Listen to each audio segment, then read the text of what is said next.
Bapak Ibu yang dikasihi Tuhan Yesus, marilah kita berdoa.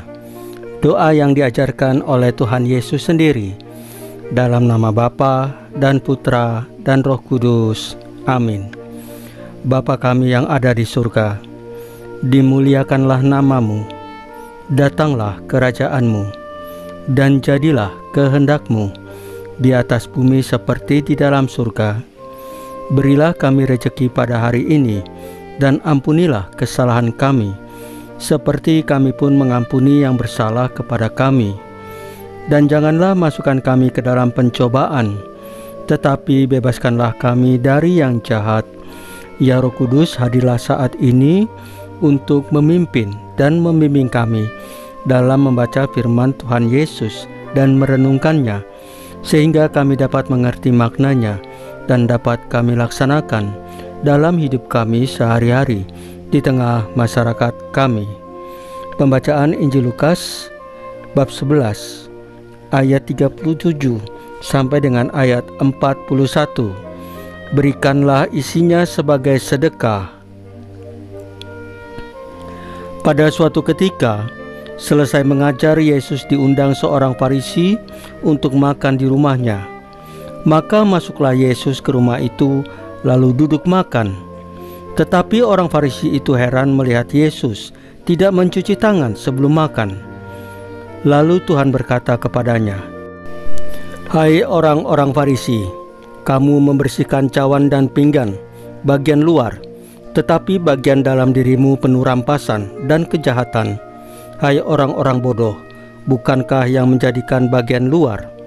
Dialah yang juga menjadikan bagian dalam. Maka berikanlah isinya sebagai sedekah, dan semuanya akan menjadi bersih bagimu." Demikianlah sabda Tuhan. Terpujilah Kristus.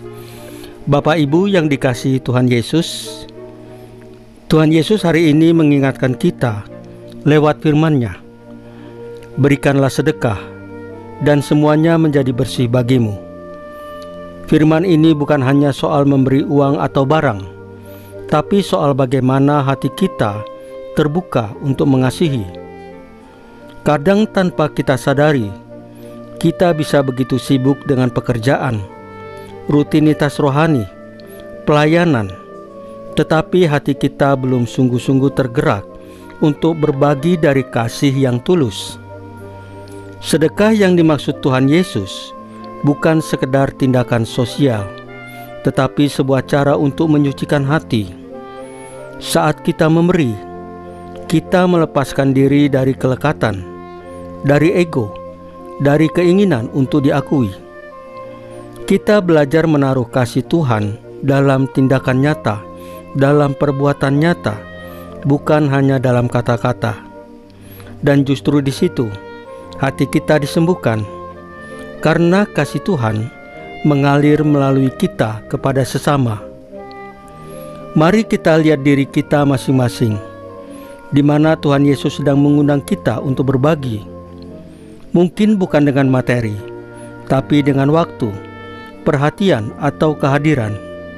Saat kita memberi dengan kasih, kita sedang membiarkan Tuhan Yesus bekerja dalam diri kita, menyucikan dan membentuk kita menjadi semakin serupa dengannya.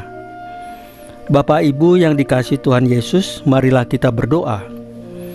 Ya Tuhan Yesus, bersihkanlah hati kami dari kesombongan dan keegoisan, agar setiap sedekah yang kami berikan menjadi persembahan yang berkenan di hadapan-Mu. Salam Maria, penuh rahmat, Tuhan sertamu. Terpujilah Engkau di antara wanita, dan terpujilah buah tubuh-Mu Yesus. Santa Maria Bunda Allah, doakanlah kami yang berdosa ini, sekarang dan waktu kami mati. Ya Tuhan Yesus, tambahkanlah iman kami hanya kepadamu saja, karena hanya Engkaulah Tuhan dan Juru Selamat kami satu-satunya, tidak ada yang lain. Dalam nama Bapa dan Putra dan Roh Kudus. Amin. Bapak Ibu yang terkasih, bacaan firman dan renungan hari ini sudah selesai. Tuhan Yesus memberkati kita semua.